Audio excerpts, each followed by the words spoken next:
Obviously, you're on the verge of releasing Social Disguises. It's your first album in 11 years. Obviously, it's been 19 years since the debut. How does it feel to be obviously releasing albums again? It's quite intimidating, to be honest.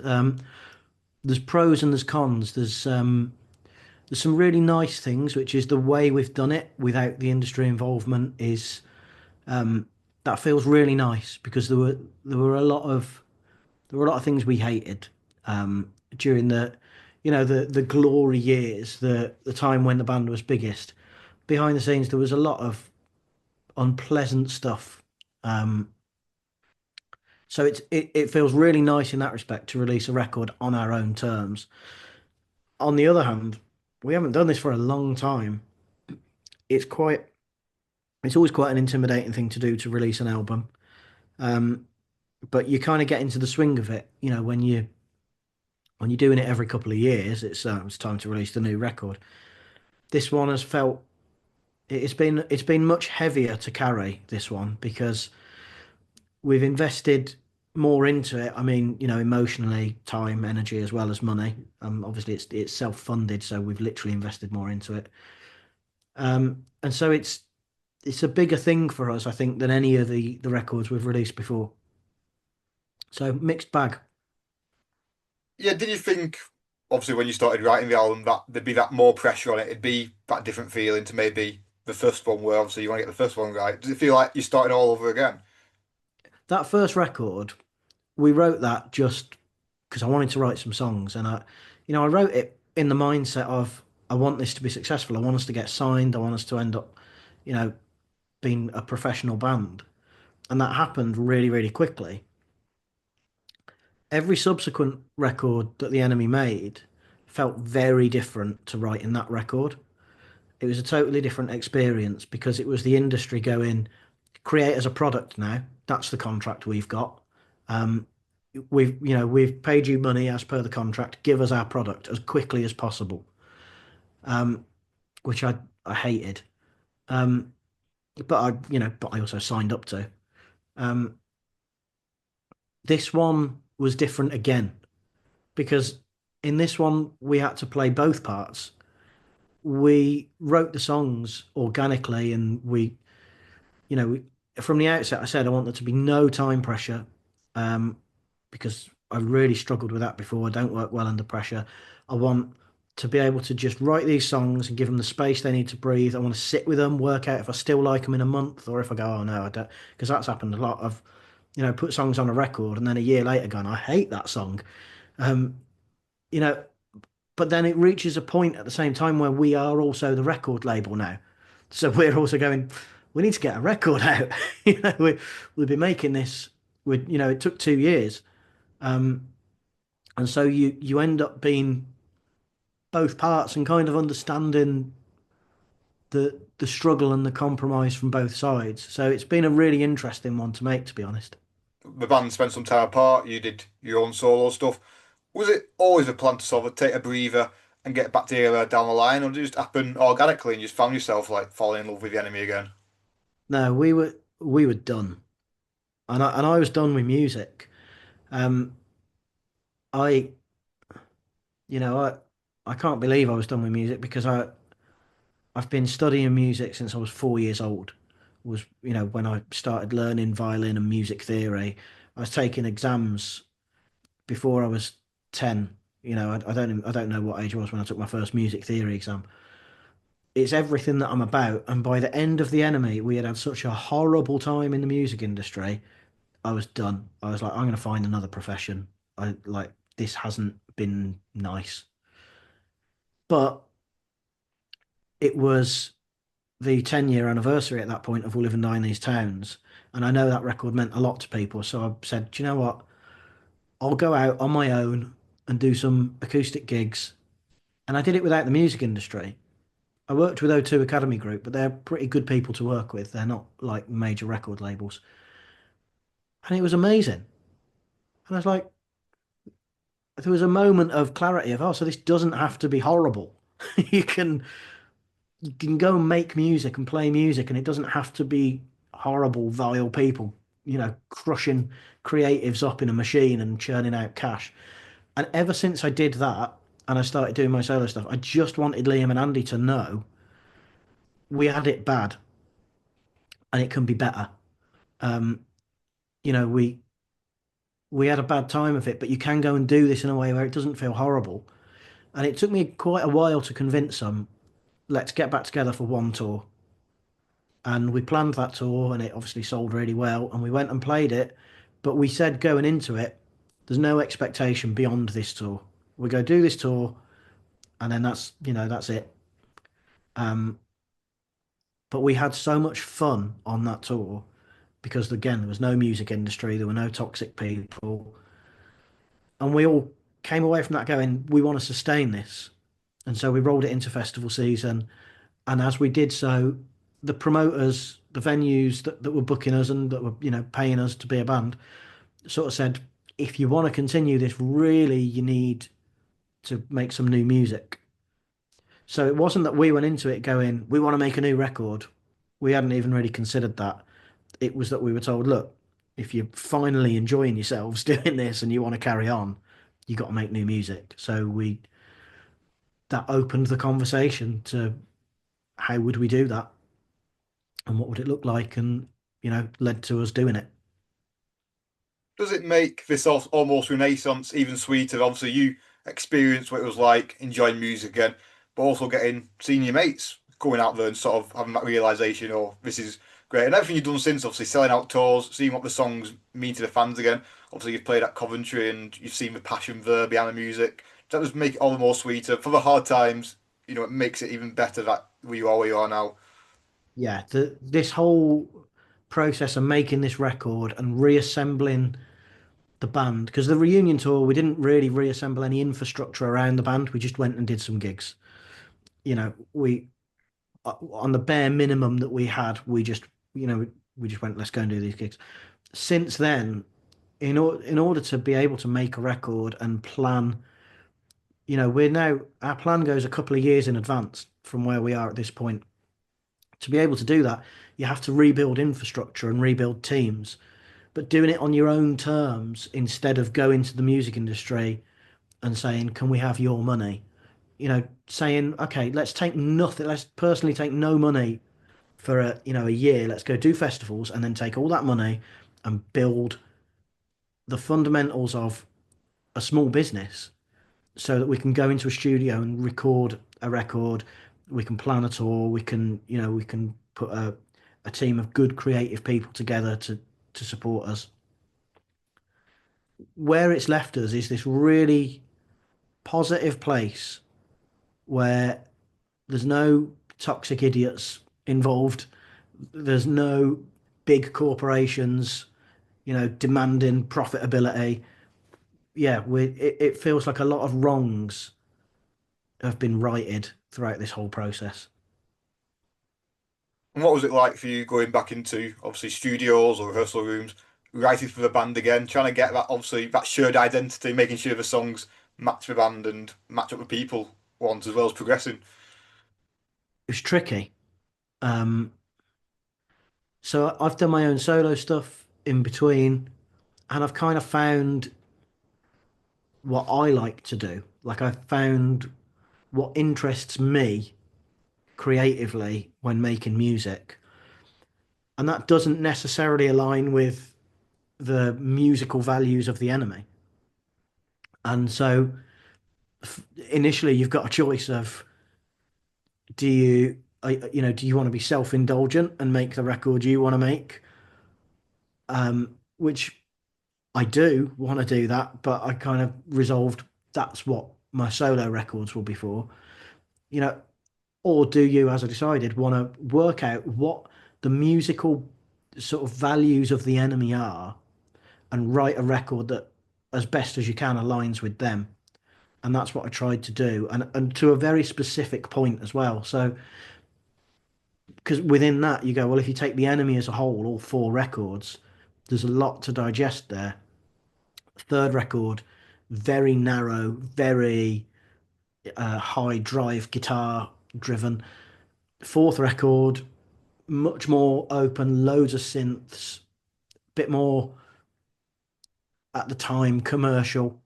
I think we kind of had one eye on possible radio at the time. And then the first record is, for me, organic enemy. It's what happens if you just put me, Liam, and Andy in a room and we make music. Um, and the second record's somewhere in between all of those. And so you've got to choose which enemy do you want to sound like. Do you want to pick up where we left off on the fourth record and go, well, what's commercial and what's on radio now? Or do you want to revert to a previous type? And the type I decided to revert to was I wanted to pick up almost the day after we finished recording that first record.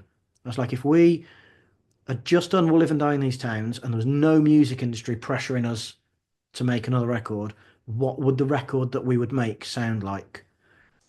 And so I spent a lot of time listening to We'll Live and Die in These Towns, dissecting it, reverse engineering, and what, like, how would we made it? And there were surprises in there. The bass really carries a lot of early Enemy sound. Like, I think of it as guitar. It's not. It's the bass and the way the bass interacts with vocal. And so once I'd unpicked that, I was like, oh, okay. Tempos are crazy high, like 160, 170, and after the Enemy, I'd gotten used to writing at, most people start around 120, 130 and, or 90 for a slow song. And I was like, Enemy tempos are nuts. I've got to write really fast songs here. And um, so yeah, it was quite tricky to go back and work out what what we were going to do and how we were going to do it. Yeah, you said obviously you wanted to take a bit of time with the album to make sure you liked it once it was at a certain point. Because obviously you're trying to write that maybe a natural sequel to the debut, whilst also looking forward, not being exactly chained to the past. So, how much of a juggling act was that, and how many songs did you get to a point where you thought, this might need a tweak, this might need changing? I think the scale of how many songs we made versus how many we kept probably explains how difficult the process was. We wrote, we demoed, there are 87 full demos where, I could play you a song and go, we considered that at some point. But beyond that, there's probably, another 100 songs that were written. Um, it was really, and it took a long time to find the sound. Initially it was too abrasive. It was it was the sharpest end of the Enemy, which on its own is not the Enemy. Um, the Enemy has softer parts and texture and color that it took me a while to find. I just went in and went aggressive guitar, really, really punchy. And I listen to those first demos now and I go, yeah, that's not the Enemy. It's something else. It's one element of the Enemy. But, you know, 2 years, 87 demos, probably, well over 100 songs written. It wasn't easy to find the sound again. Obviously, you've got the star dates coming up. Just how much you're looking forward to them, and obviously seeing people's reactions is going to obviously they've heard the singles, but listening to some of the songs for the first time, you'll see that you'll figure stuff out as you go along. Yeah, I'm not looking forward to them at all. I'm absolutely terrified. um, it's been a long time since we've played new music. We threw a couple of new songs in on the last tour, and that went well. Um, there's there's two things that worry me, and it all centers around remembering lyrics to new songs, right? So I don't remember lyrics to any of our old songs. They're just there. It's just muscle memory, right? There's no effort to memorize them. But I'm a bit older, and I think it's harder to remember, you know, lines and lines of text now than it was when I was 20. But the second half of that problem is we wrote the songs very differently. When we wrote songs for the Enemy before, excuse me, we would all go into a rehearsal room and the lyrics would come as we were writing the song and we'd practice it over and over again. and there's repetition, and that builds muscle memory. These songs were made in my home studio where I'd make the music and then I'd go, right, okay, let's put a vocal down and I'll put, write the lyrics, sing the vocal in. We all live with it. I send it to the guys and we go, yeah, we like that one, we don't like that one. We all live with it. We all sort of listen to it a lot, but don't practice it a lot. Then we go into the studio and we put the final parts down and I sing it again. So in the studio, that's the second time I've ever sung it. Whereas with the old process, that would be the 200th time I've ever sung it. So rehearsals the other day for these outdoor shows was the third time I've ever sung these new songs. And so I don't have all of that muscle memory to lean on. So it's a much more intimidating thing for me to go and play these songs live just because of the way the process worked. So, we've done quite a lot of rehearsing over the last week and I think it's gone in, but it feels way scarier than it ever has. Are you almost in school exam mode again, trying to remember Yeah. everything? Yeah, genuinely, like I've been revising my own songs pretty much. You got these dates, and then you got festivals in the summer. Obviously, you got Ocean Colour Scene as well. What was it like just touring together again? We mentioned the touring in the past, but are you just truly taking it all in now as a collective? Yeah, I think we're working out the way we like to do things. When you sign to a major and you've got a management company, there's a lot of mouths to feed, right? So, and there's a lot of focus on profit. Um, and that normally means things aren't done in a way that you're particularly comfortable with. And, I think people imagine sort of glitz and glamour. But the day that William Down These Towns went to number one, we were in the back of a van in the rain on a motorway, on the way to do a radio interview in Scotland. And it wasn't glamour. It was the opposite of glamour. It was uh, no different to being a lorry driver. You like we're eating the same food, stopping at the same places.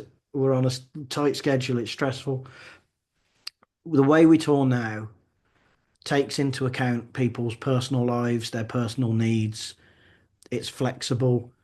If someone, oh my God, in the past, if someone fell ill on tour, the the people who we worked for essentially at that point, because we didn't work for ourselves, would put so much pressure on that person to don't cancel the show.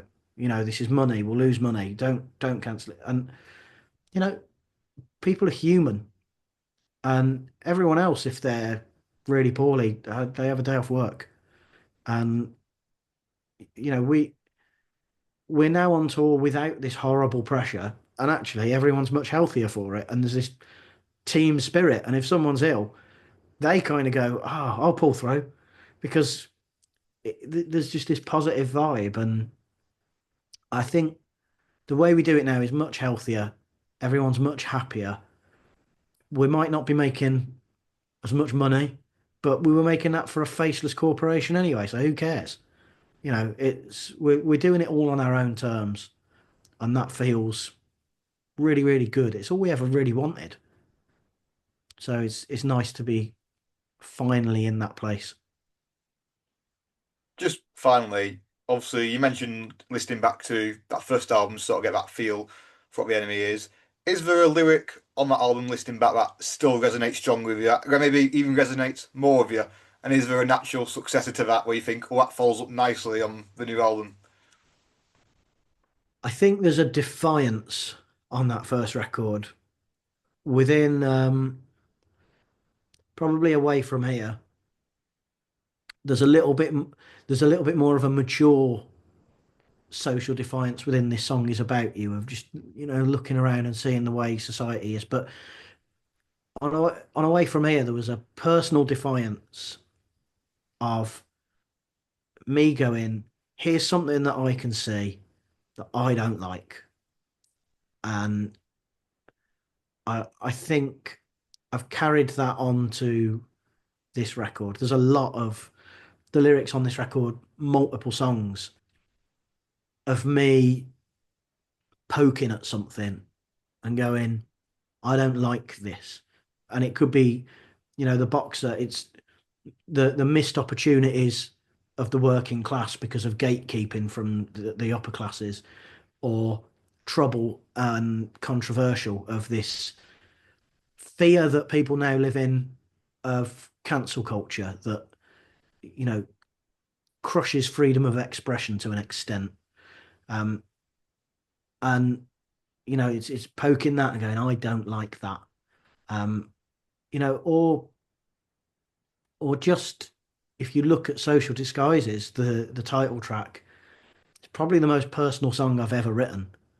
Um, it's it's me going, not I don't like that, but actually kind of just trying to explain I really struggle with this.